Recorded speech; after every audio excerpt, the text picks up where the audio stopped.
Hi guys, one day exam factory में आप सभी का स्वागत है। गाइस, आज हम लोग डब्ल्यूटीओ यानी कि वर्ल्ड ट्रेड ऑर्गेनाइजेशन देखेंगे। ठीक है, इकोनॉमिक्स का है। इसके पहले ऑलरेडी इकोनॉमिक्स का आज मेरे चैनल पे मैराथन गया है। ठीक है, यानी कि मैराथन गया है इकोनॉमिक्स का गया है। ठीक है, पीटी 365 का। ठीक है, पीटी 365 का पार्ट 1 गया है। ठीक है, आप लोग देख सकते हैं। फिर art and culture, environment ecology, polity governance, और इसके साथ ही हमने सोशल इशू एक पार्ट अपलोड कर चुके हैं। तो आप लोग देख सकते हैं वनडे एग्जाम के ये चैनल पे जाकर के प्लेलिस्ट में चेक कर सकते हैं। आज हम लोग देखेंगे कि वर्ल्ड ट्रेड आखिर क्यों इतना चर्चा में रहा है। ठीक है, तो हम लोग एक एक करके डिस्कशन करेंगे। कह रहे कि 2024 में डब्ल्यूटीओ ने माराकेस समझौता, ठीक है, यानी कि 2024 में डब्ल्यूटीओ ने माराकेस समझौते के 30वीं वर्षगांठ मनाई है। कौन सी वर्षगांठ मनाई है? 30वीं वर्षगांठ मनाई है। माराकेस समझौता क्या है, इसके बारे में हम लोग बातें करें। उरुग्वे दौरा के दौरान समाप्ति के बाद 1994 में 123 देशों ने माराकेस, यानी कि माराकेस कहाँ है? मोरक्को में है। ठीक है, मोरक्को समझौते पर हस्ताक्षर किए थे।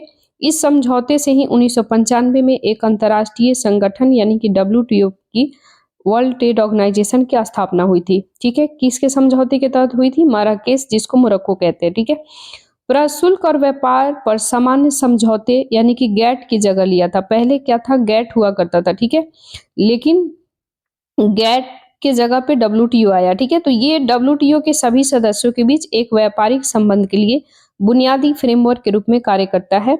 व्यापार के दायरे का विस्तार किया गया था। इसके वस्तुओं के साथ सेवाओं, बौद्धिक संपदा, ठीक है, और इसके साथ ही क्षेत्रक संबंधी व्यापार को भी शामिल किया गया था। आधुनिक बहुपक्षीय व्यापार प्रणाली की स्थापना, इसमें सदस्यों के बीच वार्ता, विवाद निपटान, आर्थिक सहयोग बढ़ावा मिला। ठीक है, नेक्स्ट है डब्ल्यूटीओ के रिलेटेड हम लोग कुछ घटनाक्रम है उससे रिलेटेड हम लोग देखेंगे। कह रहे हैं कि इसके प्रमुख घटनाक्रम क्या है?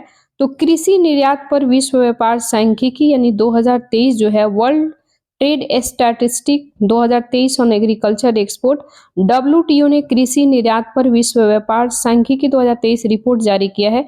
ये रिपोर्ट की मुख्य बिंदु क्या है? तो ये 5 सबसे बड़ी निर्यातक यूरोपीय संघ, संयुक्त राज्य अमेरिका, ब्राजील, चीन और कनाडा। ठीक है, ये 5 सबसे बड़ी निर्यातक है, यानी कि सबसे ज्यादा निर्यात करती है। तो कौन सा? यूरोपीय संघ, संयुक्त राज्य अमेरिका, ब्राजील, चीन, कनाडा। ठीक है, 2023 में वैश्विक निर्यात में सामूहिक रूप से 10 सबसे बड़े निर्यातकों की हिस्सेदारी में 71.9% थी। ठीक है, भारत इसमें 8वां सबसे बड़ा निर्यातक था, यानी कि भारत कौन सा बना? 8वां। इसके पहले अगर हम लोग बात करें तो नंबर 1 पे हो जाएगा आपको यूरोपीय संघ, संयुक्त राज्य अमेरिका, ब्राजील, चीन, कनाडा। ठीक है, भारत का नंबर 8वें नंबर पे आता है। 2023 में भारत का कृषि निर्यात में 51 बिलियन डॉलर का था। कुल वैश्विक कृषि निर्यात में भारत की हिस्सेदारी 2.24% थी। ठीक है, एड फॉर ट्रेड इनिशिएटिव क्या है? तो ये इनिशिएटिव के तहत डब्ल्यूटीओ ने aid for trade in action supporting the transition to the clean energy शीर्षक से एक रिपोर्ट जारी किया है और एड फॉर द ट्रेड पहल का विश्लेषण किया है। ठीक है, एड फॉर ट्रेड पहल के बारे में हम लोग बात करें तो इसकी उत्पत्ति डब्ल्यूटीओ के नेतृत्व में, इसका विकास 2005 के डब्ल्यूटीओ हांगकांग मंत्री स्तरीय सम्मेलन में हुआ था। ठीक है, इसका उद्देश्य क्या है? इसका उद्देश्य विकासशील अर्थव्यवस्था को विश्व व्यापार में एकीकृत करने में मदद करना और अर्थव्यवस्थाओं में आपूर्ति पक्ष क्षमता की कमियों और व्यापारी संबंधी अवसंरचनात्मक बाधाओं को दूर करने के लिए अतिरिक्त विकास सहायता जुटाई है। इसके लक्ष्य क्या है? इसके एम्बिशन क्या है? तो ये पहल विकासशील अर्थव्यवस्था, ठीक है, विकासशील अर्थव्यवस्था और अल्प विकसित देशों की पहचान किया गया। ठीक है, व्यापार संबंधी बाधाओं को दूर करने के लिए वित्तीय समाधान जुटाने का प्रयास करती है। ठीक है, नेक्स्ट हम लोग देखेंगे एंटी डंपिंग ड्यूटी। ये आजकल बहुत ही ज्यादा चर्चा में है। तो एंटी डंपिंग ड्यूटी आखिर ये है क्या? ठीक है, तो एंटी डंपिंग की बातें करें तो भारत ने घरेलू उद्योग के सस्ते आयात से बचने के लिए चीन से आयात पर एंटी डंपिंग ड्यूटी लगाने की जांच शुरू किया है। ठीक है, डंपिंग की बात करें तो डब्ल्यूटीओ के तहत अनुचित व्यवहार माना जाता है। यह अंतर्राष्ट्रीय व्यापार को विकृत करता है, यानी कि उसे नकारात्मक रूप से प्रभावित करता है। डंपिंग तब होती है जब कोई देश किसी वस्तु को अपने घरेलू बाजार मूल्य से कम मूल्य पर किसी अन्य देशों को निर्यात करता है। ठीक है, सपोज करो हम आपको समझा रहे हैं, अभी रिसेंटली हाल ही में जैसे देखे हैं कि चाइना जो है, चाइना क्या कर रहा है, चाइना का जो कोई कार वगैरह है तो ये अमेरिका में प्रोडक्शन कर रहा है, और अमेरिका का जो कार है, मान लो ये चाइना हो गया और ये अमेरिका हो गया। ठीक है, तो अमेरिका अमेरिका जो अपना कार का प्रोडक्शन करता है और अमेरिका के जो नागरिक खरीदते हैं तो ये कार जो है महंगा में मिलता है। मान लो कि ये 10, सपोज करो कि यहाँ पे $10 करोड़, एक एग्जाम्पल के तौर पे बात करें, $10 करोड़ में मिलता है, और यही same car same production China जो है अमेरिका के नागरिकों को उसी के देश में जा करके ये 7 करोड़ में बेच दे रहा है, $7 करोड़ में। ठीक है, तो अब बताओ कि $10 करोड़ का जो कार है, क्या अमेरिका नागरिक इसे खरीदेगा जब सेम चीज हमें 7 करोड़ में मिल जा रहा है? नहीं खरीदेगा। तो इस पे क्या किया है चाइना जो है, अमेरिका क्या कर रहा है, बहुत सारे कंट्री पे कस्टम ड्यूटी लगा दे रहा है, यानी कि इसके जो प्रोडक्शन है, ठीक है, इसके प्रोडक्शन जो निर्यात करता है इस पे ज्यादा चार्ज एड ऑन कर देगा, जिससे चाइना का सामान जो है, ये चाइना का सामान जैसे जो 7 करोड़ में मिल रहा था, अब इस पे कस्टम ड्यूटी हाई करके अमेरिका क्या करेगा, जब हाई करेगा तो मान लो कि ये 12%, 12 करोड़ इसका रेट हो जाएगा, तो कोई कस्टमर नहीं खरीदेगा, अमेरिका नागरिक नहीं लेंगे। जब नहीं लेंगे तो इसका 10 करोड़ का जो कार है, $10 करोड़ का, ये बिक जाएगा। ये 10 करोड़ रेट नहीं है, लेकिन हम एक एग्जाम्पल के तौर पे ऐसे ही बता रहे हैं। ठीक है, तो चाइना ने क्या किया है कि अब क्या करता है, ये अपने कंपनियों के फंडिंग देता है। ठीक है, और इतना ही में ये 7 करोड़ में ही बेचेगा, बोलेगा कि भाई तू कस्टम ड्यूटी लगाओ, कुछ भी लगाओ, हम 7 करोड़ में ही बेचेंगे, इसका रेट हम हाई नहीं करेंगे। तो डंपिंग का मतलब होता है कि अपने कंपनियों को अपने तरफ से पैसा वगैरह पेमेंट कर देता है कंपनियों को। अगर मान लो कि लागत में महंगा हो रहा है तो एज लाइक सब्सिडी समझ लो। जैसे बहुत सारे सोसाइटी में कमजोर तबके के लिए गवर्नमेंट क्या करती है, कोई भी जैसे कोई भी प्रोडक्ट्स हो उसका महंगा है, तो गवर्नमेंट, जबकि वो नेसेसरी है, जैसे चावल आटा, अगर मान लो कोई भी चीज है तो वो क्या करती है, वो या फिर चावल आटा हो गया या फिर बिस्किट के पैकेट मान लो, तो कंपनी को गवर्नमेंट सब्सिडी देगी। तो ये भी क्या करता है, डंपिंग बोलते हैं। लाइक जो भी प्रोडक्ट मैन्युफैक्चरिंग होता है तो कंपनी को कुछ उसमें पैसा दे देता है। ठीक है, ताकि उसका प्राइस एज इट इज उतना ही में बिके। समझ रहे हैं? तो चाइना भी बहुत एक्सपर्ट है, तेज है काफी। तो यही कहा जा रहा है कि जो डंपिंग जो है, डंपिंग ड्यूटी का मतलब यानी डब्ल्यूटीओ के तहत अनुचित व्यवहार माना जाता है, अंतर्राष्ट्रीय व्यापार को विकृत करना, यानी कि उसे नकारात्मक रूप से प्रभावित करता है। ठीक है, डंपिंग तब होता है जब कोई किसी वस्तु के अपने घरेलू बाजार मूल्य से कम में बेचा जा रहा है, जैसे जो कीमत है उससे भी हम कम कर रहे हैं। समझ रहे हैं? तो that is called the dumping duty. ठीक है, पर किसी अन्य देश को निर्यात करता है। निष्पक्ष प्रतिस्पर्धा सुनिश्चित करने के लिए डब्ल्यूटीओ एंटी डंपिंग समझौते के तहत एंटी डंपिंग उपाय करने की अनुमति दी गई है। ठीक है, विश्व टैरिफ प्रोफाइल रिपोर्ट 2024, डब्ल्यूएचओ की वैश्विक टैरिफ प्रोफाइल रिपोर्ट 2024 के अनुसार 2023 में भारत गैर प्रशुल्क उपायों का उपयोग करने वाला दूसरा सबसे बड़ा देश बन गया है। ठीक है, गैर प्रशुल्क उपाय के बारे में हम बातें करें तो ये जो है एक अंतर्राष्ट्रीय व्यापार में किसी देश के सामान्य सीमा शुल्क लगाने के अलावा नीतिगत उपाय, कार्रवाई के उपाय या फिर व्यापारिक वस्तुओं की मात्रा, कीमत या दोनों में बदलाव लेकर वस्तुओं के अंतर्राष्ट्रीय व्यापार के नुकसान पहुंचा सकता है। गैर प्रशुल्क उपाय के उदाहरण जैसे कि आयात निर्यात यानी कि एक्सपोर्ट और इंपोर्ट के लिए वस्तुओं को कोटा तय कर देना और अधिकतम या न्यूनतम कीमत निर्धारित कर देना। ठीक है, सैनिटरी फाइटोसैनिटरी उपाय, व्यापार में तकनीकी बाधा उत्पन्न करना। ठीक है, यानी कि इसे कहते हैं गैर प्रशुल्क उपाय। ठीक है, हालांकि गैर प्रशुल्क उपाय के उद्देश्यों के लिए प्रमुख रूप से लोक स्वास्थ्य, पर्यावरण रक्षा करना होता है, लेकिन कई उपाय सूचना नियमों के अनुपालन, प्रक्रियाओं के पालन की लागतों को बढ़ाकर व्यापार को भी बाधित करते हैं। ठीक है, नेक्स्ट है यानी एग्रीकल्चर फूड सिक्योरिटी। ठीक है, यानी कि एग्रीकल्चर एंड फूड सिक्योरिटी, कृषि एवं खाद्य सुरक्षा क्यों चर्चा में है, तो हाल ही में डब्ल्यूटीओ ने यानी कि विश्व व्यापार संगठन ने 13वीं मंत्री स्तरीय सम्मेलन का संयुक्त अरब अमीरात में अबू धाबी में संपन्न किया है। तो एक तो फैक्ट याद रखना है कि कृषि एवं खाद्य सुरक्षा जो है ये डब्ल्यूटीओ का 13वां मंत्री स्तरीय सम्मेलन हुआ है। तो एक तो क्वेश्चन पूछेगा कहाँ हुआ है, तो संयुक्त अरब अमीरात में के अबू धाबी में हुआ है। ठीक है, कौन सी मंत्री स्तरीय बैठक, तो 13 हुआ। ठीक है, किसके तहत, तो कृषि एवं खाद्य सुरक्षा डब्ल्यूटीओ के तहत। ठीक है, तो एक आध फैक्ट याद रखना है। ठीक है, कह रहा है, थोड़ा सा हम इसको कम जूम करें ताकि यहाँ कटे नहीं, आपका ये वाला लाइन कटे नहीं, है ना।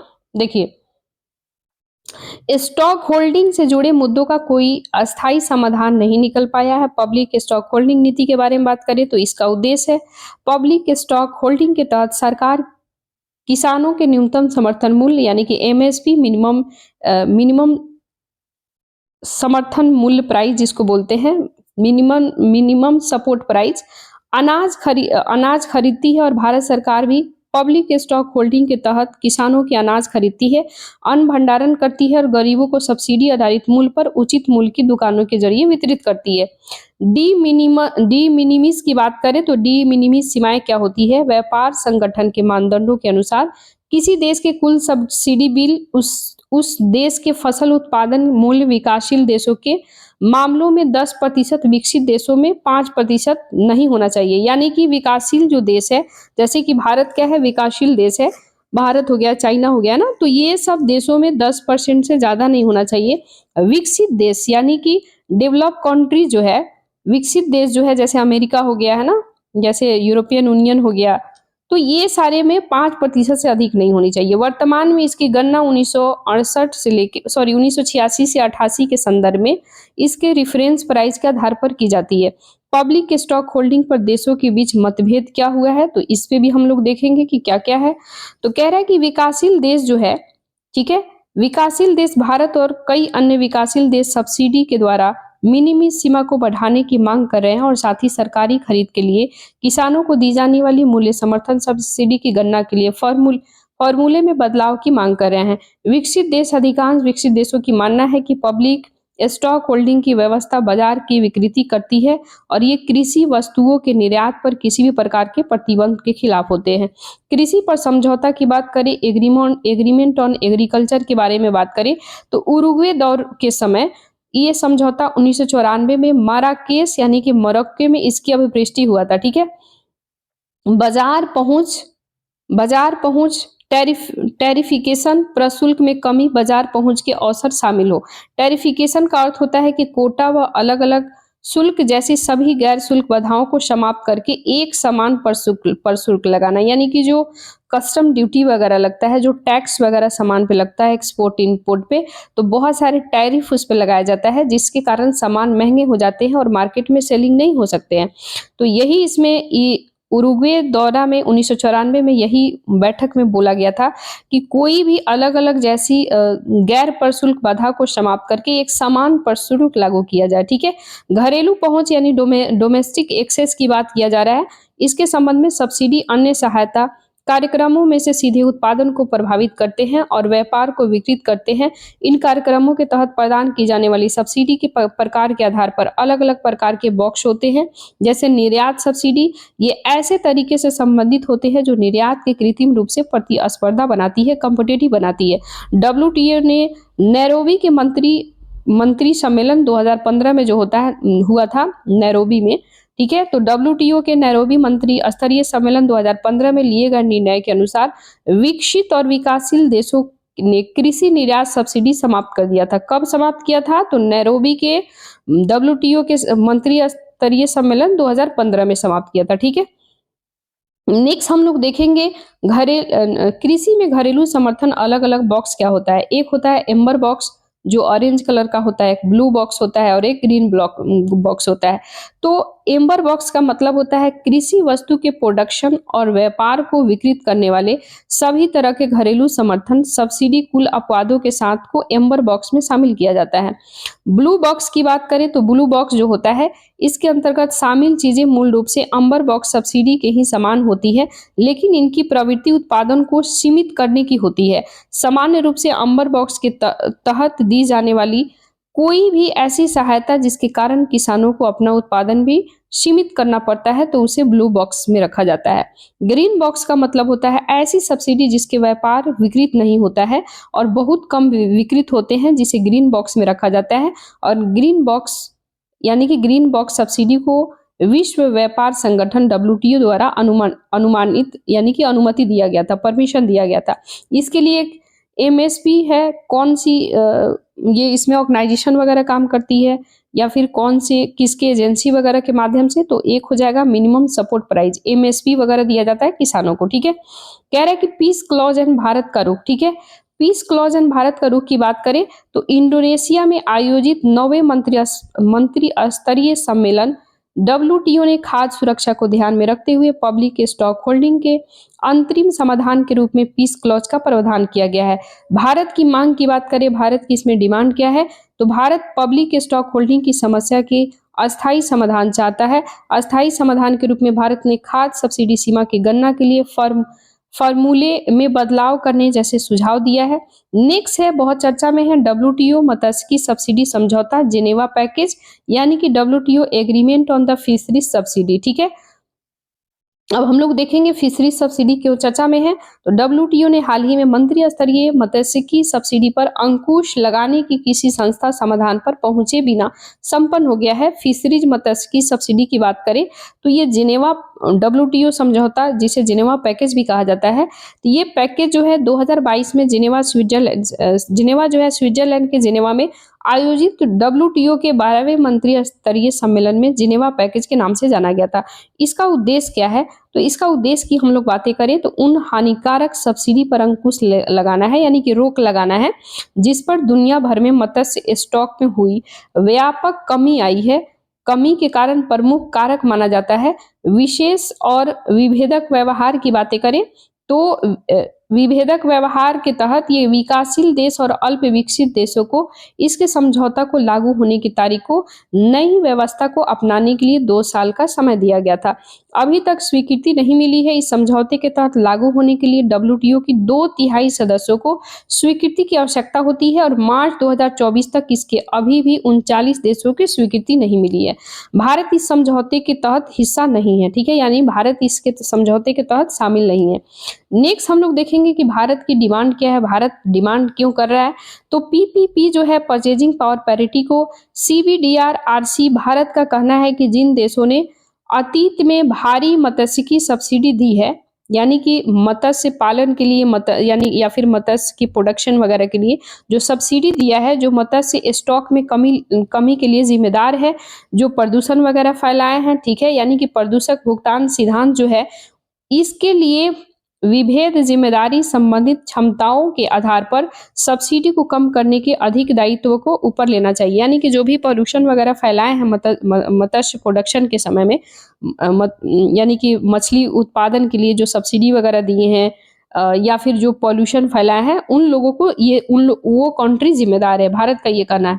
अपने जल क्षेत्र से अधिक दूर के जल क्षेत्रों में मत्स्य में शामिल देशों पर रोक लगाना, जैसे भारत ने सदस्य देशों से आग्रह किया है कि उनके अपने अन्य आर्थिक क्षेत्र स्पेशल इकोनॉमिक जोन से बाहर अधिक दूर जल से क्षेत्र मत्स्यिकी गतिविधियों में शामिल देशों के द्वारा मत्स्यिकी पर दी जा रही सब्सिडी पर कम से कम 25 वर्षों को अवधि के लिए यानी कि इसके प्रतिबंध लगा देना चाहिए। यानी कि 25 वर्ष की अवधि के लिए प्रतिबंध लगा देना चाहिए। जो जहाँ पे मत्स्य, जैसे मान लो कोई समुद्र एरिया है और वहां से आप स्पेशल इकोनॉमिक जोन जो है कोई भी कंट्री के, चाहे भारत हो या कोई भी हो, लेकिन भारत का ये डिमांड है कि जो भी अदर कंट्री है जिनके स्पेशल इकोनॉमिक जोन वगैरह है, वहां से वो काफी दूर मत्स्यिकी कर रहे हैं, मतलब फिशरीज का प्रोडक्शन वगैरह कर रहे हैं, जो भी अगर मान लो कि इन्वायरमेंटल लॉस हुआ है उसके लिए 25 वर्षों के लिए प्रतिबंध लगा देना चाहिए।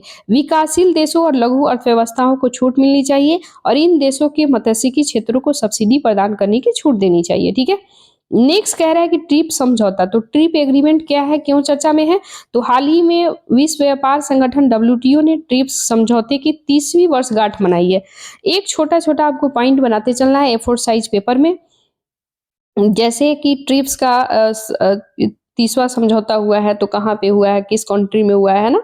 चाहे बड़ा हुआ हुआ तो कब हुआ, एक-एक छोटी-छोटी बस ओवरऑल बोले तो डेफ में तो जाके पढ़ना ही है, स्टैटिक आप लोग तो पढ़े ही होंगे ओवरऑल, बट ये पढ़ने से आपको बेटर है कि आपका क्वेश्चन गलत नहीं होगा, ठीक है? नेक्स्ट है ट्रिप्स समझौता क्या है? तो पूरा नाम बौद्धिक संपदा अधिकार है। व्यापार संबंधी पहलू यानी कि trade related aspects of the intellectual property right, trips का मतलब होता है, ठीक है? Trade related aspects of the intellectual property right, ठीक है?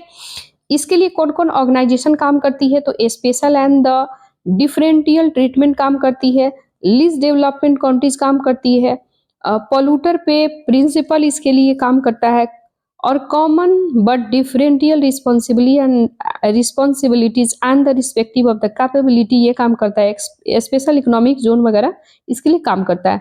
नेक्स्ट है ट्रिप्स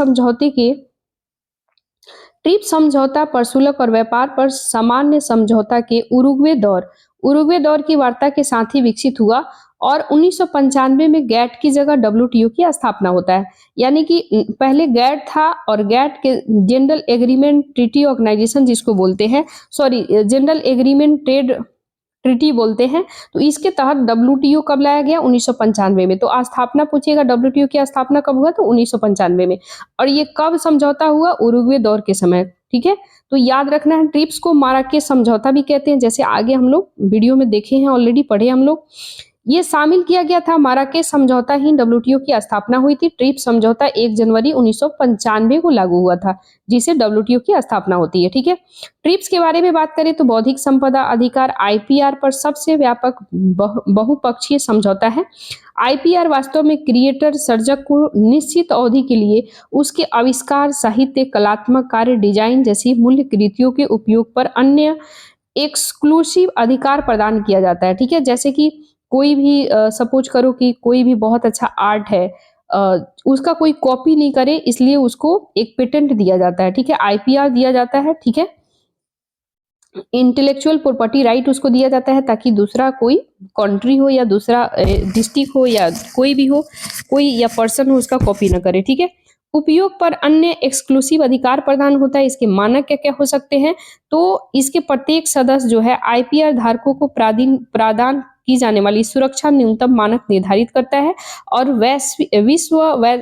विश्व बौद्धिक संपदा संगठन यानी कि वीपो जो है, ये world intellectual property right Paris के बर्न अभिसमयों के प्रावधानों को शामिल किया गया था, ठीक है?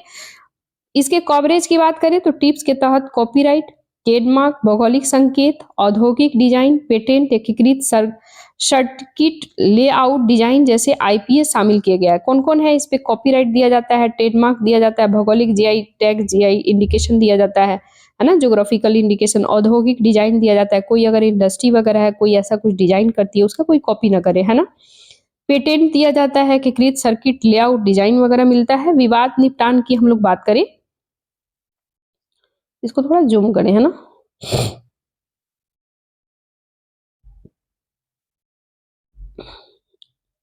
देखिए, विवाद निपटान ट्रिप्स के दायित्वों को पालन से संबंधित कोई भी विवाद डब्ल्यूटीओ की विवाद निपटान प्रक्रिया के तहत सुलझाए जाते हैं।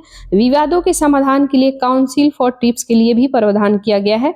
इस मंच पर डब्ल्यूटीओ के सदस्य देशों समझौते के तहत अलग-अलग मुद्दे पर विचार होता है, चर्चा करता है। अनिवार्य लाइसेंस की बातें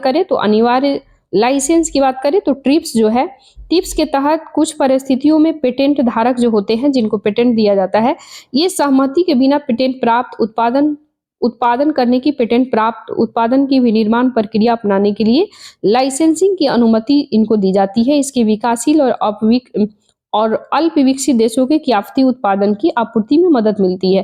ट्रिप्स संबंधित कुछ महत्वपूर्ण हम लोग फैक्ट की बात करें तो भारत ने 1995 में ट्रिप्स समझौता में शामिल हुआ था। यानी कि ट्रिप्स जब स्टार्ट हुआ 1 जनवरी 1995 माराकोस समझौता, उसी समय भारत जो है इस समझौते में शामिल होता है। ट्रिप्स समझौते को लागू करने के लिए पेटेंट अधिनियम 1970 में संशोधन किया जाता है, रिफॉर्मेशन किया जाता है।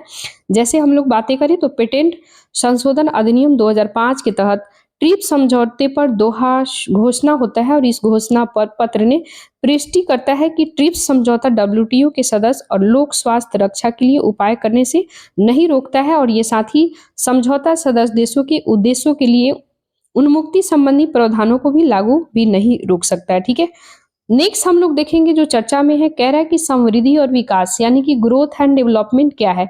ये सारा इकोनॉमिक्स का है। ग्रोथ और डेवलपमेंट क्या है, ये सारी चीजें आपको ये चर्चा में है। हालांकि ये सारा इकोनॉमिक्स जब आप पढ़ेंगे बुक्स वगैरह तो उसमें सारा एक एक चीज ऑलरेडी क्लियरफाई करके पूरा समझाया हुआ है। तो कह रहा है सकल अस्थाई पूंजी निर्माण ग्रोस फिक्स कैपिटल फॉर्मेशन क्यों चर्चा में है।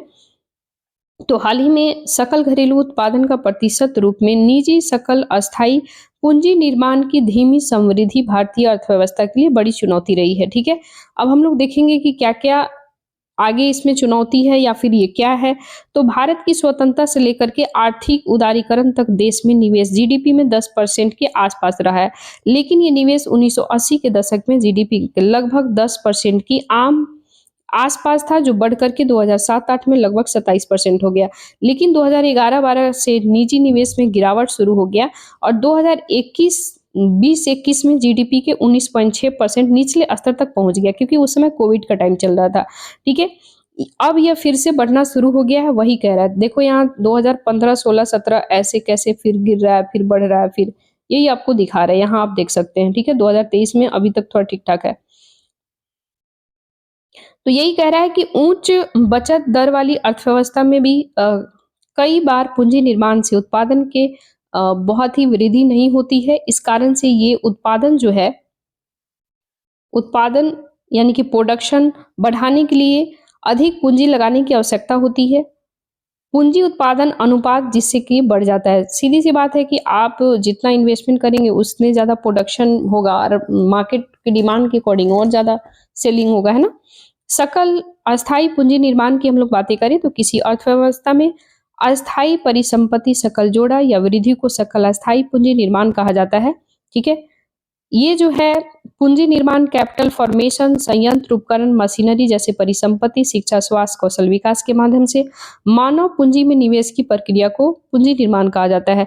वर्तमान में सकल अस्थाई पूंजी निर्माण के अनुमान तैयार करने के लिए आधार वर्ष 1999 से 2000 तक है। ठीक है, अब हम लोग बात करेंगे जीएफसीए में शामिल और जीएफसीए में शामिल क्या क्या नहीं है। ठीक है, तो भूमि यानी जीएफसीए में शामिल जो है भूमि सुधार जैसे कि समतलीकरण, बाढ़ लगाना, है ना, सॉरी बाढ़ लगाना, जल निकासी, ये सब शामिल है। ठीक है, संयंत्र मशीनरी उपकरणों की खरीद करना आप खरीद सकते हैं और संरचना विकास है जैसे कि सड़क पुल रेलवे ये सब बना सकते हैं। बार बार उपयोग किए जाने वाले पशुधन में वृद्धि जैसे कि डेयरी मवेशी भेड़ वगैरह हो गया। बड़े पैमाने पर मरम्मत रख रखाव के कार्य जो कि परिसंपत्तियों के अधिक समय के लिए आर्थिक रूप से उपयोगी बनती है।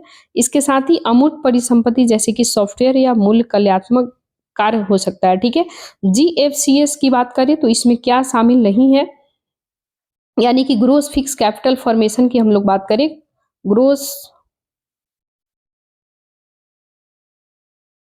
ग्रोस फिक्स कैपिटल फॉर्मेशन की हम लोग बातें करें तो मध्यवर्ती उपयोग के लिए निर्धारित लेन-देन जो है इसमें शामिल नहीं है।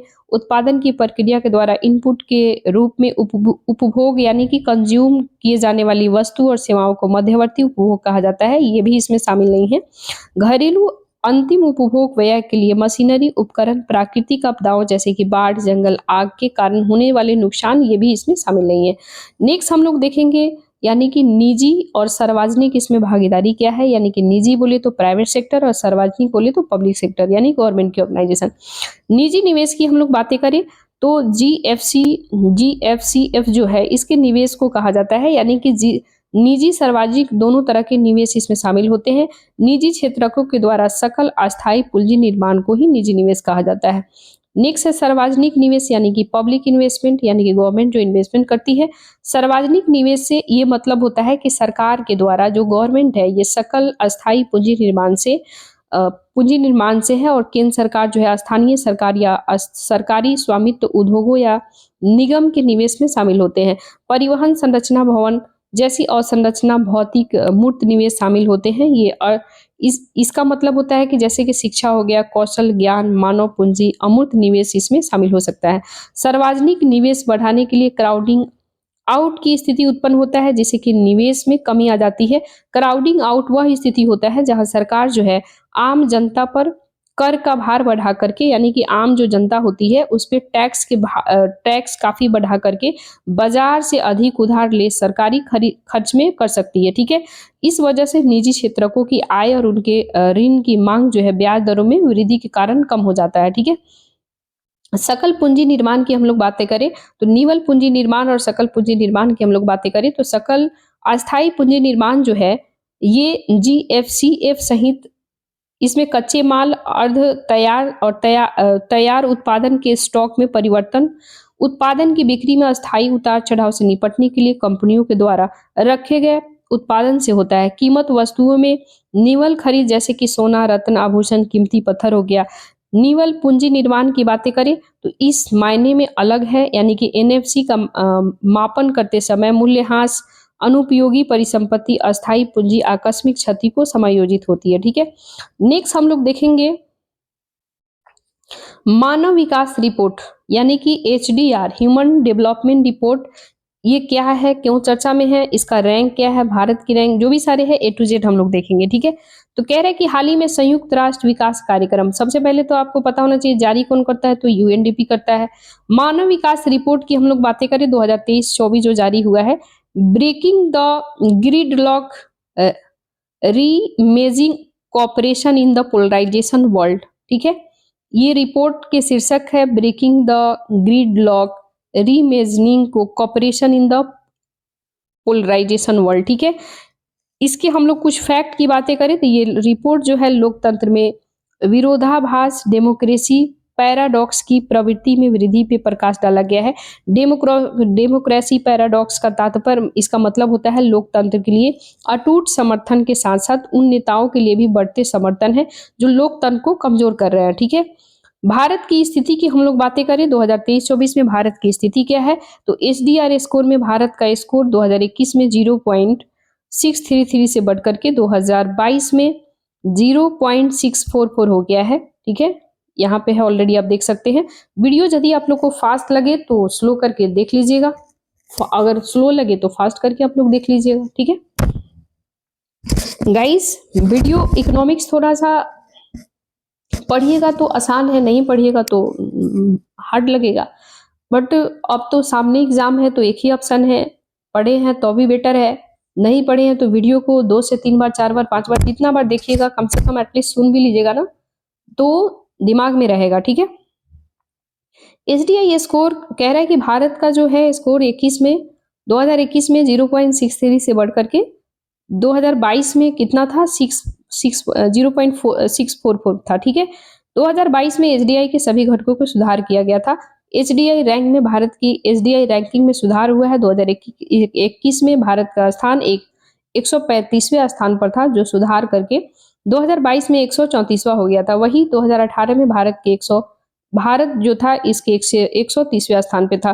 पड़ोसी देश के साथ तुलना की बात करें तो भारत की रैंकिंग 75 है एसडीआई में, श्रीलंका 78वें नंबर पे है, मालदीव 78 है, भूटान 125 है, बांग्लादेश 129 है, इससे भी नीचे है भारत का रैंक। ठीक है, भारत रैंकिंग म्यांमार में 144, नेपाल का रैंक 146, पाकिस्तान 164, अफगानिस्तान 182, इससे भी बेहतर है। ठीक है, भारत को मानव विकास की मध्य श्रेणी में रखा गया है। ये इसके लिए और कौन कौन कंपनी है, जो ऑर्गेनाइजेशन है जो काम करती है, तो नेट कैपिटल फॉर्मेशन काम करता है, breaking the gridlock reimagining cooperation in the polarisation world जो हम लोग ऊपर में देखे हैं, ये भी काम करता है।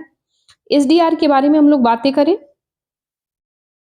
तो ये जारी करने वाला संस्था जो है यूएनडीपी है, यानी कि यूनाइटेड नेशन डेवलपमेंट प्रोग्राम है। ये रिपोर्ट 1990 से प्रतिवर्ष जारी किया जाता है। इसका उद्देश्य क्या है, तो मानव विकास को प्रभावित करने वाले प्रमुख वैश्विक चुनौतियां जांच पड़ताल करना, उनके बारे में सिफारिशें करना। मानव विकास सूचकांक की बातें करें तो पाकिस्तानी अर्थशास्त्री महबूब अल हक विकसित किए थे, 1990 में लगातार प्रकाशित होता आ रहा है। ये सूचकांक विकास ये जो है, यानी कि ये रिपोर्ट यूएनडीपी हर साल प्रस्तुत करता है। मानव विकास सूचकांक एसडीआई की हम लोग बातें करें, ह्यूमन डेवलपमेंट इंडेक्स के बारे में, तो कौन कौन से इसके आयाम हो सकते हैं, कौन कौन से इंडिकेटर्स हो सकते हैं, ये आयाम जो है ये आप यहाँ देख सकते हैं, यानी कि दीर्घ आयु एवं स्वास्थ्य जीवन, जन्म के समय जीवन प्रत्याशा देखा जाता है, और इसके बाद आयाम सूचकांक में जीवन प्रत्याशा सूचकांक देखा जाता है, ज्ञान की नॉलेज की बात करें तो स्कूली शिक्षा के प्रतिशत दिखा जाता है, कितने बच्चे स्कूल जाते हैं, कितने बच्चे ड्रॉप आउट होते हैं, है ना? शिक्षा में देखा जाता है ये सारे। इसके बाद सम्मानजनक जीवन स्तर क्या है? प्रति व्यक्ति जीएनआई जो है इसमें प्रति व्यक्ति जो है उसका यानी कि उसका जीवन स्तर क्या है ना? उस पे एक्सपेंडिचर कितना होता है, लाइक प्रति व्यक्ति जीएनआई हम लोग बोले तो। अ, इसके बाद निम्न मानव विकास में इसके रैंक में हम लोग बातें करें 0.550 से कम, और एसडीआई इसके बाद मध्यम मानव विकास में 0 से 550 से लेके 0 से लेके 699 तक होता है। कहाँ चला गया वीडियो यार, वेट।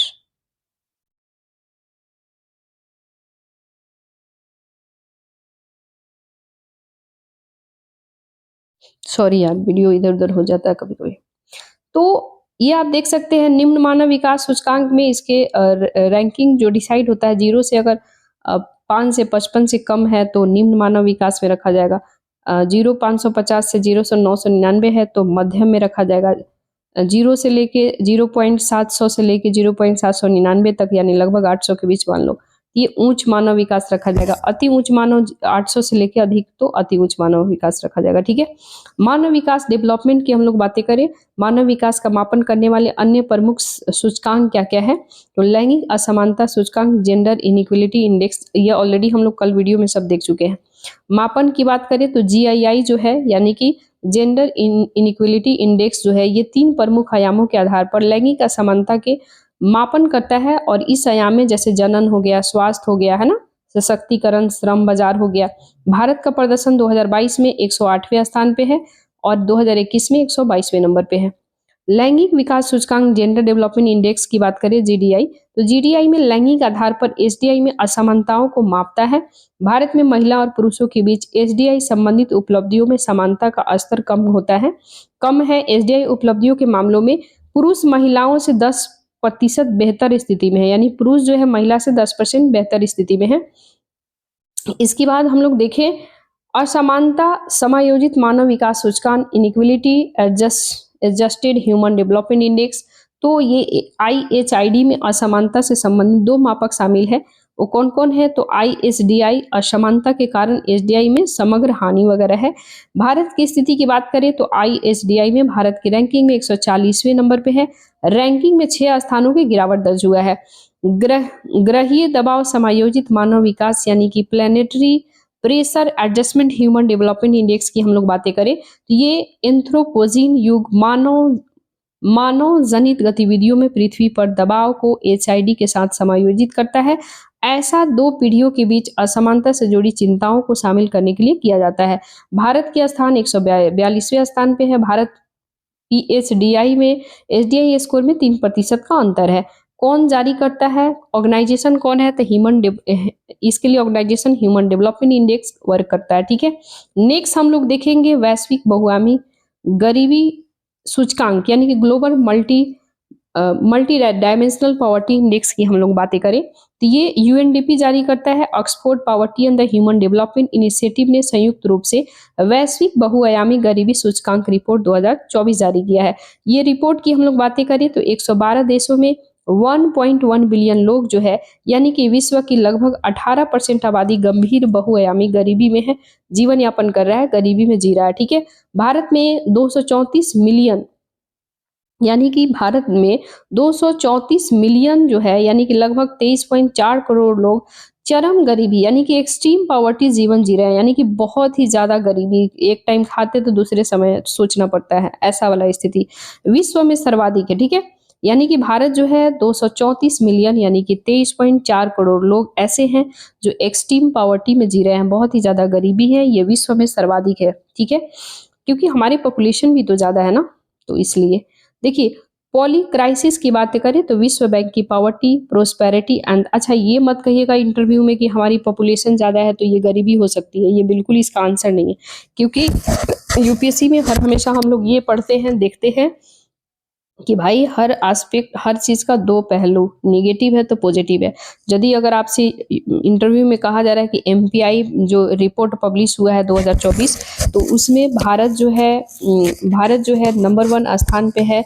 लगभग 23 करोड़ भारत की जो जनसंख्या है वो हमारे एक्सट्रीम पॉवर्टी से गुजर रही है। तो आपको ये नहीं करना है कि सर इसका जो कारण है ये बहुत ही ज़्यादा पॉपुलेशन है, ठीक है?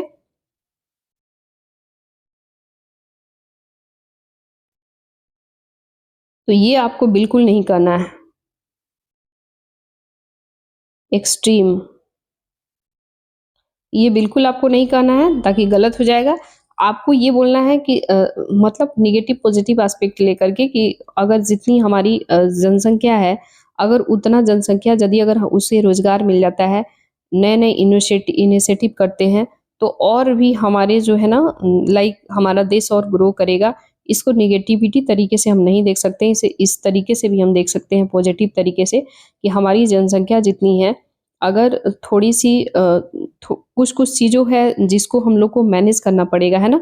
बहुत सारे लोग आप देख रहे हैं कि टैक्स पेयरिंग नहीं करते हैं, टाइम पे टैक्स नहीं देते हैं, टैक्स चुराते हैं। इन सब चीज़ों को यदि अगर हम कम करें, तो वो जो पैसे आएँगे, तो उन लोगों का निदान भी हो सकता है। साथ ही जब अच्छे से सीधी-सी बात है जैसे अनएम्प्लॉयमेंट खत्म होगा तो बेरोज़गारी खत्म होगा तो पॉवर्टी भी खत्म होगा, है ना? जैसे ही रोज़गार मिलेगा इसके लिए बहुत सारे इनिशिएटिव और भी हम ला सकते हैं। इसका मतलब ये आप बिल्कुल नहीं कह सकते हैं कि हमारे यहाँ जनसंख्या ज़्यादा है तो इसके लिए गरीबी है, बिल्कुल भी नहीं। क्योंकि मार्क्स भी कटेगा और कहेगा कि देखो पहले कैसे यूपीएससी का स्टूडेंट कैसे सोचता है ना? ये सब बिल्कुल नहीं बोलना है आपको। देखिए, तो कह रहा है कि पोली क्राइसिस क्या है? तो विश्व बैंक की poverty and prosperity and the planet report 2024 में pathways out of the poly crisis report के अनुसार पॉली क्राइसिस यानी कि बहुत संकट की वजह से पिछले 5 वर्षों के दौरान वैश्विक गरीबी में कमी की गति और वैश्विक समृद्धि के अंतर लगभग स्थिर हो गया है, यानी कि लगभग रुक सा गया है। पॉलीक्राइसिस एक ऐसी स्थिति है जिसमें धीमी आर्थिक समृद्धि, आर्थिक संकटों में बढ़ोतरी, जलवायु जोखिम और अन्य अनिश्चितताएं जैसे संकट संकट वगैरह हो सकते हैं, ठीक है?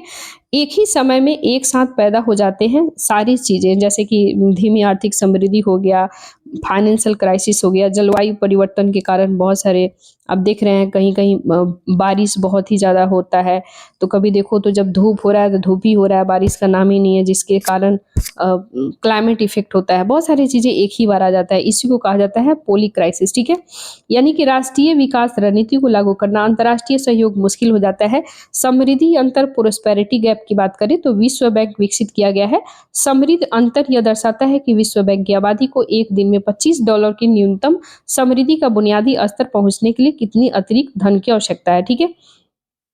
अब हम लोग देखेंगे बहुआयामी गरीबी सूचकांक के बारे में। तो ये गरीबी को मापने की एक विधि है, एक तरीका है। इसमें शिक्षा मापा जाता है, स्वास्थ्य देखा जाता है कि भाई उसका बच्चे ने एजुकेशन कितना लिया है, एजुकेशन अगर लिया भी है तो क्या मैट्रिक इंटर पास किया है कि नहीं किया है। लड़कियां हैं तो लड़कियां स्कूल में जा रही हैं तो उन्हें प्रॉपर शिक्षा मिल रहा है कि नहीं मिल रहा है, क्या उनके साथ अनइक्वलिटी तो नहीं हो रहा है ना? इसके साथ ही देखा जाता है कि क्या महिलाएँ जाती हैं तो वहाँ टॉयलेट कितनी है? क्या एक ही टॉयलेट में पुरुष महिलाएँ तो नहीं जाते हैं। लाइक बोले तो वहाँ पे सेपरेट है कि नहीं है? महिलाएँ के बैठने के लिए अच्छी सुविधा है कि नहीं है? तो बहुत सारी चीज़ें देखा जाता है। क्या महिला जो है ऐसा तो नहीं कि स्कूल जो है ड्रॉप आउट कर रही है ना? आधा 8वाँ-9वाँ क्लास की है इसके बाद से ही बहुत सारे प्रॉब्लम होने लगी, फाइनेंशियल दिक्कत तो नहीं, बहुत सारी चीज़ें इसमें देखी जाती है। फिर स्वास्थ्य देखा जाता है कि उसके स्वास्थ्य कैसा है उसके लिए देखा जाता है। फिर जीवन स्तर देखा जाता है कि लाइफ एक्सपेक्टेंसी जो है कितना तक है। गरीबी लोगों के द्वारा समानता किए जाने वाली कई प्रकार के अभावों के स्तर को मापा जाता है जिसे इंफोग्राफिक जैसे कि हम लोग देख सकते हैं यदि कोई व्यक्ति 1/3 या उससे अधिक यानी कि 3 में से 1 या उससे अधिक भारित संकेतकों से जुड़े अभावों के सामना कर रहा है तो उसे एमपीआई गरीबी माना जाता है। इसकी शुरुआत सर्वप्रथम जो है एमपीआई वर्ष 2010 में जारी किया गया था। एमपीआई सतत विकास लक्ष्य एस यानी कि एसडीजी 1 से संबंधित है। एसडीजी के तहत सभी क्षेत्रों में गरीबी के सभी रूपों में उन्मूलन का लक्ष्य रखा जाता है, ठीक है? इसमें 10 संकेतक क्या-क्या हैं जो आप देख सकते हैं, यानी कि पोषण वगैरह बढ़िया से पोषण वगैरह हो रहा है कि नहीं, ठीक है? उसे अच्छा से फूडिंग वगैरह मिल रहा है कि नहीं मिल रहा है ना? उसका इसके बाद बाल मृत्यु हो रहा है, बच्चे जो है कितना मतलब स्वस्थ रहते हैं, बचपन में वो डेथ नहीं यानी कि चाइल्ड मोर्टेलिटी रेट की बात कर रहा है। तो इसके 10 संकेतक हैं, जैसे कि अगर 6 में से 1 बच्चा अगर यदि जी रहा है या मर रहा है, ये सारे आप डेटा देख सकते हैं। स्वास्थ्य का क्या है, तो 3 में से 1 बच्चा यदि जिंदा रह रहा है या फिर डेथ कर जा रहा है, तो ये आपको इंडिकेशन दिखा रहा है। स्कूली शिक्षा में 6 में से ऐसे 1 लोग हैं जो ड्रॉप आउट हो जाते हैं या फिर 1 ही लोग स्कूल जा रहे हैं, तो ये सारे 10 मानदंड है टोटल इसके। स्कूलों में उपस्थिति की संख्या है, शिक्षा, गरीबी के ये सारे आयाम हैं। आप यहाँ देख सकते हैं, यहाँ पे खाना पकाना, खाने पकाने का ईंधन, सैनिटाइजेशंस, पीने योग्य पानी, विद्युत ऊर्जा, आवास, संपत्ति, ये सारे देखा जाता है। जीवन स्तर में ये सारा, बाकी जो है गरीबी आयाम में ये सारा, पोषण, बाल मृत्यु, स्कूली शिक्षा, ये सारा देखा जाता है, ठीक है। नेक्स्ट हम लोग देखेंगे भारत की बहुराष्ट्रीय बहुआयामी गरीबी सूचकांक के बारे में, तो एनएमपीआई के बारे में नीति आयोग ने 2021 में शुरू किया था। और नीति आयोग की बात करें तो इसके मापने के लिए राष्ट्रीय परिवार स्वास्थ्य सर्वेक्षण एनएफएस यानी कि नेशनल फैमिली हेल्थ सर्वे के डेटा का उपयोग करता है। कौन करता है, तो नीति आयोग करता है। नीति आयोग की स्थापना कब हुआ था, तो ये 2015 में हुआ था, 1 जनवरी 2015। किसके जगह पे, तो ये प्लानिंग कमीशन जो था उसको ट्रांसफर करके, किसके द्वारा, इसके अध्यक्ष तो प्राइम मिनिस्टर होते हैं, ठीक है। कुछ फैक्ट है जो आपको याद रखना है। संकेतक, वैश्विक एमपीआई मॉडल के 10 मूल संकेतक के अलावा भारत की राष्ट्रीय प्राथमिकता के अनुरूप 2 अतिरिक्त संकेतक जोड़े गए थे, मातृत्व, स्वास्थ्य और बैंक खाता, ठीक है। एनएमपीआई की बात करें तो इसके वैल्यू के निर्धारण में हेड काउंट रेशियो, निर्धारित की तीव्रता यानी कि इंसिडेंसी ऑफ पॉवर्टी, इसके बाद गुना करने के लिए निकाला जाता है। हेड काउंट रेशियो एच, कुल जनसंख्या की तुलना में बहुआयामी गरीबी संख्या के अनुपात, और इंटेंसिटी ऑफ पॉवर्टी, बहुआयामी गरीबी व्यक्तियों के द्वारा समान सामना किए जा रहे अभावों के औसत अनुपात की कितना इंगित करता है, ठीक है। नेक्स्ट है, ये नीति आयोग जो है 2005-6 में भारत में 2005 और 6 से भारत में बहु गरीबी नामक चर्चा पत्र जारी किया, और इस चर्चा पत्र में प्रमुख निम्नलिखित है। पावर्टी हेड काउंट रेशियो से भारी गिरावट दर्ज किया गया। 2013-14 में 29.17%, 29.17 से घट करके 2022-23 में 11.28 हो गया था। उत्तर प्रदेश, बिहार, मध्य प्रदेश, उड़ीसा गरीब राज्यों में गरीबी में तेजी गिरावट दर्ज की गई है। ये असमानताओं के कमी के संकेत हैं। भारत सतत विकास लक्ष्य सस्टेनेबल डेवलपमेंट गोल 1.2 को हासिल करने के लिए दिशा में सही राह पर है। एसडीजी 1.2 के तहत 2030 तक पहले बहुआयामी गरीबी को कम करने के लिए आधे तक कम करना होगा, ठीक है। नेक्स्ट हम लोग देखेंगे मिडिल इनकम। मिडिल इनकम क्या है, तो विश्व बैंक यानी कि वर्ल्ड बैंक ने विश्व विकास रिपोर्ट द मिडिल इनकम शीर्षक एक रिपोर्ट जारी किया है। इस रिपोर्ट के अनुसार भारत सहित कई देश मिडिल इनकम ट्रैप में फंसने की जोखिम को सामना कर रहे हैं। मिडिल इनकम ट्रैप क्या है, तो मिडिल इनकम ट्रैप एक ऐसी स्थिति होता है जो तीव्र आर्थिक समृद्धि वाली अर्थव्यवस्था के माध्यम से आय के स्तर में स्थिर हो जाती है, उच्च आय वाले देशों की श्रेणी तक पहुंचने में विफल रहती है। सबसे पहले 2007 में विश्व बैंक ने अपनी report in east Asia Renaissance ideas for the economic growth और मिडिल इनकम ट्रैप शब्द का इस्तेमाल किया था। इसके मध्य आय वाले देश की बात करें तो विश्व बैंक ने अर्थव्यवस्था को मिडिल इनकम यानी कि मध्य आय वाले देशों के रूप में वर्गीकृत करता है, जिनके प्रति व्यक्ति राष्ट्रीय आय की बात करें तो 1135 अमेरिकी डॉलर से 13,846 अमेरिकी डॉलर के बीच होता है। विश्व बैंक के अनुसार 2023 में भारत का प्रति व्यक्ति 2540 डॉलर था। ट्रेड पिछले 10 दशक के दौरान डिमिल इनकम यानी कि मध्य आय वाले बहुत कम देश यानी कि उच्च आय वाले देशों की श्रेणी में शामिल हो सकता है।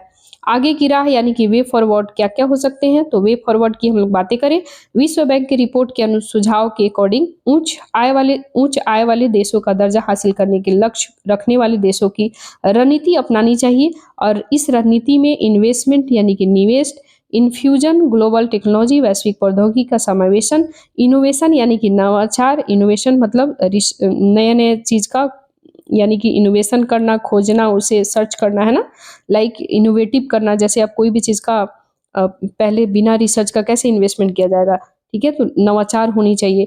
हालांकि AI से लेके 2I फिर 3I को आगे बढ़ाने के लिए रचनात्मक परिवर्तन का महत्वपूर्ण भूमिका निभाएगा। रचनात्मक परिवर्तन, नवाचार और तकनीकी परिवर्तन की प्रक्रिया जो कि पुरानी तकनीकी पर आधारित हो, उद्योगों उद्योग हो गया, इंडस्ट्री हो गया, कोई फर्म वगैरह हो गया, रोजगारों को अप्रासंगिक होने के कारण बताती है और ये बदलाव नई संरचना का उद्भव का मार्ग प्रशस्त करता है। दीर्घकालिक आर्थिक समृद्धि और विकास को भी सुनिश्चित करता है। इसके लिए कौन-कौन ऑर्गेनाइजेशन काम करती है? पॉवर्टी हेड काउंट रेशियो और ग्रॉस नेशनल इनकम, ठीक है। नेक्स्ट हम लोग देखेंगे प्रेस्टन वर्क। तो प्रेस्टन वर्क क्या है? तो भारत की आर्थिक समृद्धि के इतिहास का विश्लेषण अक्सर प्रेस्टन सॉरी हम वर्क बोल दिए, कर्व होगा, सॉरी फॉर दैट यार, कभी कभी ना दिमाग भी प्रेस्टन कर्व वर्क यानी कि कर्व हो गया, या फिर हिंदी में वर्क वक्र बोलो, वही होगा कर्व वक्र हिंदी में, इंग्लिश में कर्व हो गया। तो भारत की आर्थिक समृद्धि के इतिहास का विश्लेषण अक्सर प्रेस्टन कर्व के नजरिए से किया जाता है। प्रेस्टन वक्र की बात करें, सॉरी प्रेस्टन वक्र की बात करें तो पहली बार 1975 में अमेरिकी समाजशास्त्री सैमुअल एच प्रेस्टन ने पेश किया था। प्रेस्टन वक्र की बात करते इन्हीं के नाम पे रखा गया था। किसी देश के प्रति व्यक्ति आय में वृद्धि से जनसंख्या के जीवन प्रत्याशा की एक सीमा से अधिक वृद्धि नहीं होती है। जब कोई गरीब देश की विकास की राह पर आगे बढ़ता है तो उसकी प्रति व्यक्ति आय, ठीक है, प्रति व्यक्ति आय में वृद्धि होती है, ठीक है। इसके साथ ही इसमें पोषण, स्वच्छता, बेहतर स्वास्थ्य देखभाल, ये सारे होनी चाहिए, जीवन प्रत्याशा में वृद्धि होती है। नेक्स्ट ऐसे आप देख सकते हैं, ये यहाँ पे दिखाया जा रहा है 0 से 40, 50, 55, ऐसे ये ऐसे कैसे कैसे धीरे धीरे ऊपर ऊपर बढ़ रहा है ना, यही दिखाया जा रहा है। अर्थव्यवस्था का नोबेल पुरस्कार, Nobel prize in economic, Nobel prize में यानी इकोनॉमिक में नोबेल प्राइज किसको किसको मिला है, 2024 में किसको मिला, ये चर्चा में है। तो 2024 में अर्थशास्त्र का नोबेल पुरस्कार डारोन एसी, फिर से कर दे, 2024 जो है अर्थशास्त्र का नोबेल पुरस्कार डारोन एसी मोगलू, साइमन जॉनसन और जेम्स ए रॉबिन्स को दिया गया। किसको दिया गया है? डारोन एसी मोगलू, ठीक है, एक व्यक्ति ये हो गए, दूसरा है साइमन जॉनसन, और ये साइमन जॉनसन, और तीसरा है जेम्स ए रॉबिन्स, ठीक है। तो ये तीनों को मिला है। ये पुरस्कार संस्थाओं को निर्माण कैसे किया जाता है, समृद्धि पर उनका क्या प्रभाव पड़ता है, इसके विषय पर उन्हें शोध करने के लिए दिया जाता है, ठीक है, यानी कि उन्हें रिसर्च के लिए दिया जाता है। अर्थशास्त्र का नोबेल पुरस्कार की बात करें, अर्थशास्त्र में स्वीडिश रिक्स बैंक पुरस्कार को आमतौर पर अर्थशास्त्र का नोबेल पुरस्कार कहा जाता है। इसकी स्थापना 1968 में स्वीडन में केंद्रीय बैंक स्वेरिगिस रिक्स बैंक ने किया था। ये शुरू में 1895 में अल्फ्रेड नोबेल की वसीयत के द्वारा स्थापित 5 नोबेल पुरस्कारों में शामिल नहीं था, लेकिन पुरस्कार के प्रथम विजेता जो है रागनर फ्रिक्स और जॉन टिनबर्गेन 1969 में इनको मिलता है, ठीक है। इसके बाद जो है अमर्त्य सेन को कल्याण अर्थशास्त्र यानी कि कल्याण अर्थशास्त्र और सामाजिक विकल्प सिद्धांतों में उनके योगदान के लिए 1998 में दिया जाता है।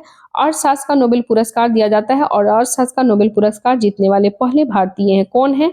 तो ये हैं अमर्त्य सेन, पहले भारतीय हैं जिनको 1998 में दिया जाता है पुरस्कार। पुरस्कार विजेता को एक पदक दिया जाता है और एक व्यक्तिगत डिप्लोमा या नगद राशि दिया जाता है। पुरस्कार विजेता को शोध के मुख्य बिंदु की बात करें तो पुरस्कार विजेता के शोध में देश की समृद्धि में सामाजिक संस्था के महत्व को दर्शाता है। इसके लिए ऑर्गेनाइजेशन की हम लोग बातें करें तो how institution are the form and their impact of the prosperity work करता है। Welfare economic and the social choice theory भी वर्क करता है, ठीक है।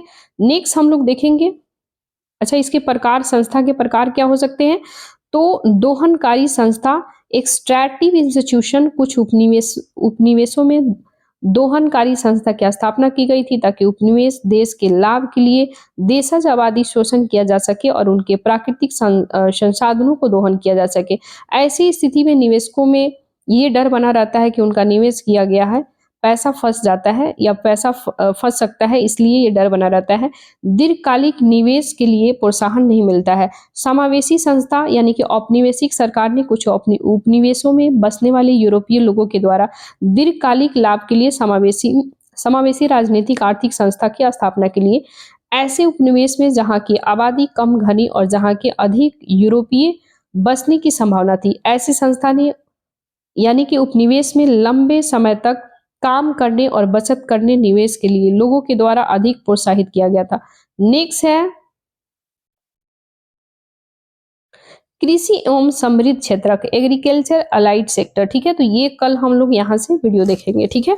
तो गाइज मेरा वीडियो अच्छा लगे तो लाइक कीजिए, शेयर कीजिए, सब्सक्राइब कीजिए एंड मेरे को कमेंट में सजेस्ट कर सकते हैं कि हाँ और क्या क्या रिफॉर्मेशन चाहते हैं और वीडियो और कैसा कैसा चाहते हैं ना, कैसा इन द सेंस कि करेंट अफेयर्स लाऊं या नहीं लाऊं या फिर और सारा, तो आप लोग कमेंट में मेरे को सजेस्ट कर सकते हैं, ठीक है। ये मेरा चैनल बिल्कुल ही नया है और मेरे को सपोर्ट कर सकते हैं, ठीक है। एंड मेरा वीडियो अच्छा लगे तो उन जो पढ़ने वाले स्टूडेंट हैं उन सभी तक पहुंचाइएगा गाइज। ये ऑलरेडी एक अपने आप में 365 एक अपने आप में कंपाइलेशन नोट्स होता है करेंट अफेयर्स का। तो इसमें लाइक ज़्यादा टाइम किल करने का मेरे ख्याल से कोई मतलब नहीं बनता है, क्योंकि 365 इसलिए लाया जाता है कि आप ओवरऑल रिवीजन कर सके, क्योंकि आप तो each and every day news पढ़ते हैं, each and every day current affairs पढ़ते हैं, विभिन्न लाइक बोले तो साइट से पढ़ते हैं, पेपर से पढ़ते हैं ना, तो ये एक रिवीजन होता है। तो एज इट इज़ आप कहिएगा कि सिर्फ मैं पढ़ के सुना देती हूँ, एज लाइक मैं बोलूँ तो इसमें एक्स्ट्रा इन्फॉर्मेशन क्या ही देना है, जहाँ देना होता है मैं खुद वहाँ दे देती हूँ, क्योंकि ये ऑलरेडी अपने आप में एक नोट्स है ना। एंड जहाँ मुझे लगता है कि देने की ज़रूरत है वहाँ मैं देती भी हूँ। तो गाइस मेरा वीडियो अच्छा लगे तो लाइक कीजिएगा, कमेंट कीजिएगा, शेयर कीजिएगा। जो भी चैनल पे न्यू एस्पायरेंट हो तो मेरे चैनल को सब्सक्राइब कीजिएगा एंड मुझे सपोर्ट कीजिएगा। फिर मिलते हैं नेक्स्ट वीडियो में, जब तक के लिए जय हिंद, जय Bharat guys, good night, bye bye.